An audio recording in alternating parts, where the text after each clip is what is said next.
everyone, Farah here. Thank you very much for checking out my channel today. Before we go any further, please don't forget to subscribe and like us, and we'll definitely be giving you more weekly content on what's going on with the real estate world. So today, I'm going to talk to you a little bit about a funny story, but also very informative for you guys. So with real estate investing as a wholesaler, also a flipper, there's some rules that you need to live by. Number one, please do not get offended and don't get all butthurt and in your feelings when someone lowballs you on an offer. It's not that big of a deal. Every deal is made for someone. So if it's not good for me, it's not good for so-and-so. That's okay. There's someone else out there that can buy your deal.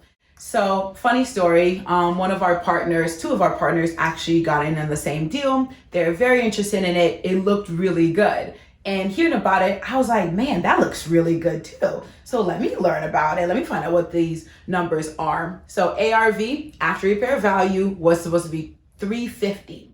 So upon looking it up with my husband, Jason, we found out that it's maybe about $330, which is $20,000 lower than what they expected, simply because it's a 3.2 instead of a 4.2, which is the normal comps. The curb appeal was kind of whack. The layout was terrible. We thought it was going to be about $50,000 to do in the beginning. Ended up it was going to be like 60, 65. That's really, really big numbers right there. That swings the deal left, right, sleeping back home with your mama kind of stuff. So be careful with those numbers. So I told them I really wouldn't offer more than 150 to start for negotiating room, and then probably go up to at least the 160. My husband thought 170. We're being a little bit more conservative because the market is funny. And with a $330,000 home, the hold time is way, way, way long.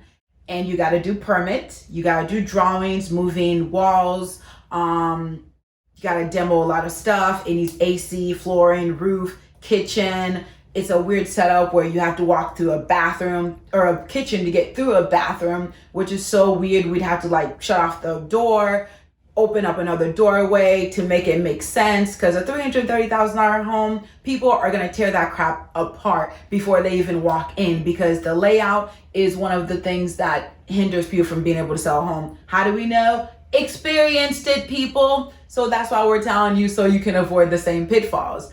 So these wonderful people, they called the wholesaler back and said, listen, this is not going to work for us. We can't buy for more than 150. That's just starting point. The guy was like, 175, it's yours. So, my people decided to walk. They listened to me. And this person was like, well, I'm going to blackball you or blacklist you. You're not going to be able to sell anything to me ever or buy anything from me ever again.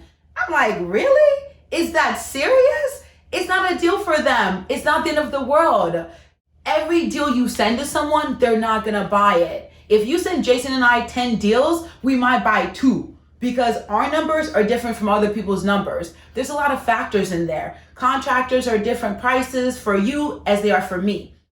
Now we have amazing contractors, amazing handyman, amazing subcontractors that we use on the regular that give us the best price ever. But even then, the numbers still have to make sense. So I don't know what was wrong with this person. I understand people don't want to buy your deal. It hurts, but it's not the end of the world. It's really not personal. It's straight up business. So for a house that's going to take about 60 to 70 days to do, that's a lot of holding time. That's a lot of things that could go on. And it was framed. The subflooring was a little bit whack. You probably have to replace some of the subflooring and the floor joists to make it work. That's a lot of questionable, scary things for us. We've experienced it. So we, of course, like to warn people, if you're going to buy it cheaper to protect you in the end. And this is what always protects us. Our numbers are, we have ARV. I'm sorry, my handwriting is terrible, but ARV is basically after repair value. And we multiply that by 70%. Now, why we do this is because the extra 30% is going to be your holding costs, your closing costs, and also your profit.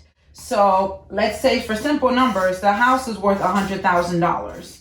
That still happens in Lakeland, Florida, people. Not very often as much as it used to 4 years ago, but it still does happen because Lakeland is an upcoming city.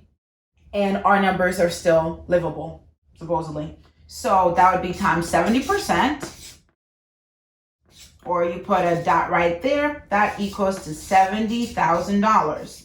Now, so that's the first part of the equation. So that's $70,000. Then you want to subtract the repairs. Now that's going to be your, your flooring, your kitchen, your AC, your paint, whatever you need to do to make the house look good. Make it worth that much. Because the after repair value is what it's worth after it's done, after homegirl got a makeover, not before. So be careful with that. So let's say the repairs for, again, safe numbers are $20K. So that means $50,000 is your most allowable offer. That's a mayo. I'm not gonna write it because that's a lot of work. So that you should not pay more than $50,000 for that house. So since you're gonna pay $50,000, that's your most allowable offer, you want some negotiation space, you hear? So you go and you offer the seller $40K. Now the seller might be like, kick rocks, or the seller might say, you know what? I understand you want to pay 40. Can we meet in the middle at 45? Good. Don't keep negotiating. Say yes and then sign the contract. But if someone's trying to sell that house for 75, knowing that that's where you need to be at before the repairs, you walk away from that house unless that person is going to negotiate with you. So the basically the more of the story is, please do not get offended if you're the person that's selling the house, and if you're buying the house, please do not get scared to make a low offer, because this is where you're gonna be making or breaking it in the industry. If you're gonna be like, oh, the wholesaler said it's worth $350 and it only needs $50,000 worth of work, I'm gonna go ahead and take the word of that wholesaler, then you're gonna be in for a very, very rude awakening. Because a lot of wholesalers, unfortunately, nothing against them, because we do it too. We hustle, everyone hustles. I always respect someone's hustle. But they've never, ever purchased a house to flip. They've never hired a contractor to fix that house to flip. So the numbers that they're thinking and the numbers that might not be the same. And oftentimes they're not. So be careful when it comes to buying out there, putting houses under contract. Make sure you're comfortable with the deal, because if you're not comfortable with the deal, then walk away. Your gut is gonna save your life. If your gut says, I'm not feeling it, then be like, okay, I'm sorry, this is not a deal for me. And if the person gets offended, okay, bye. You know not to buy from that person anymore. There's plenty of people that are gonna understand that, okay, this deal's not for you. We've had houses where we send out people are like, ha ha ha, you might as well just burn that house with a latch or a match and lighter fluid and you'll be good. That's the only way you're gonna get value out of that house. Guess what? We bought it, we fixed it, we sold it. So we're not worried about how people feel. We know our numbers, and these people that are selling the house to you shouldn't be either. And if they are, again, just walk away. So again, this is your girl here, Farah. Subscribe, like us, follow us on Facebook, YouTube, wherever you're at. We always give up good content, and I'm gonna be giving you content on the weekly. So thank you for joining me for this lovely story. Hopefully you got a laugh out of it. Love y'all, be safe, bye.